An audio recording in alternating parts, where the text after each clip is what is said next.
Welcome back to the final session in the Full Send curriculum on 1 Samuel. So far this month we have been asking the question, who is leading us? The first week we looked at Samuel and Hannah and who was leading them.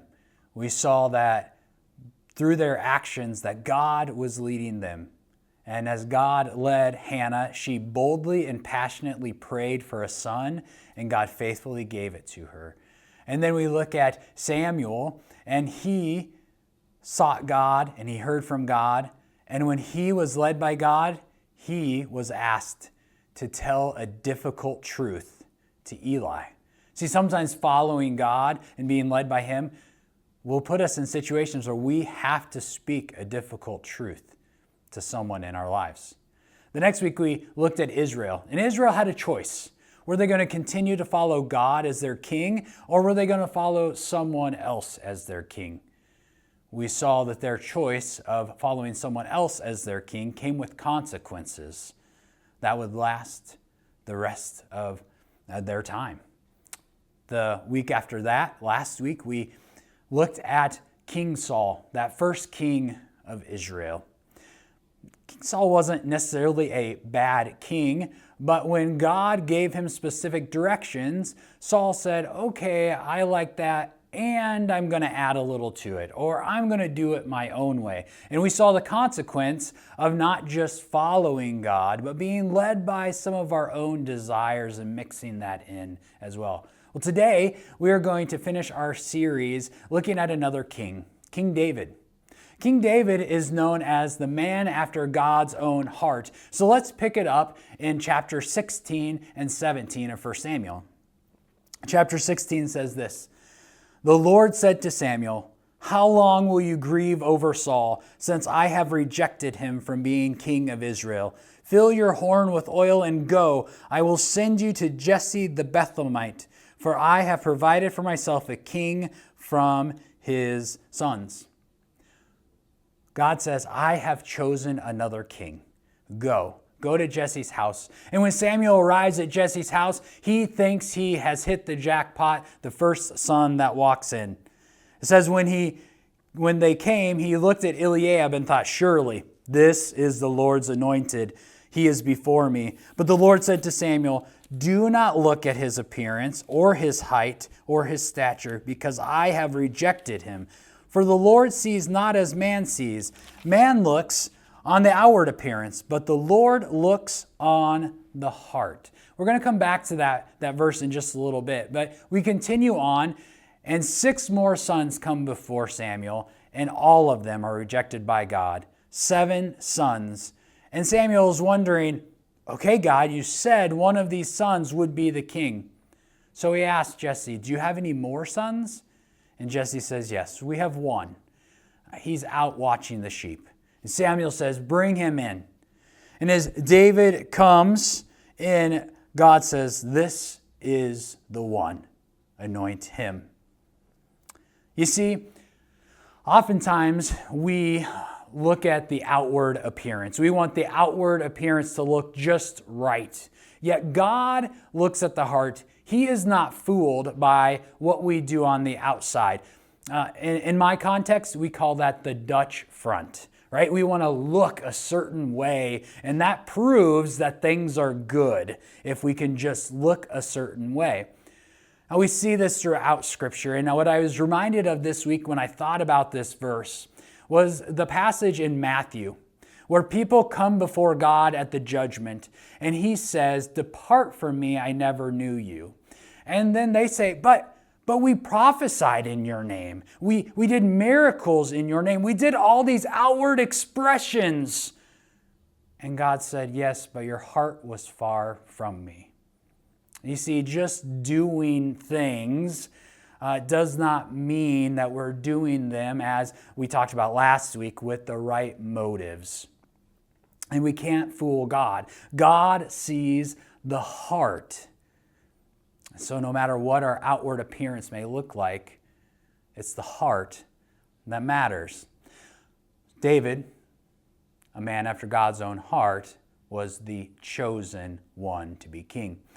Now, the next chapter is one of my favorite David stories. It is one of those stories also that is known throughout the world, even if people don't believe. It is David versus Goliath. You hear David versus Goliath matchups all over competitive sports. So even people who do not believe in Jesus know David and Goliath. So let's walk through that just a little bit. The Philistines and the Israelites are lined up across from each other, ready to do battle.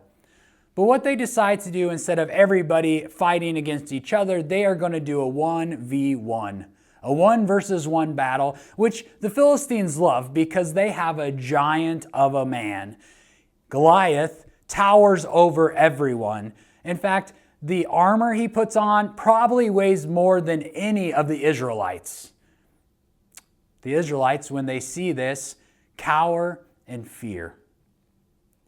They go and they hide because they see this from a worldly perspective.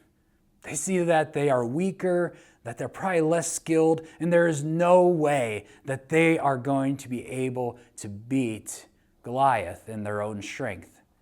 Well, David, he was too young to battle at this point, so he is sent by his dad to check in on how things are going.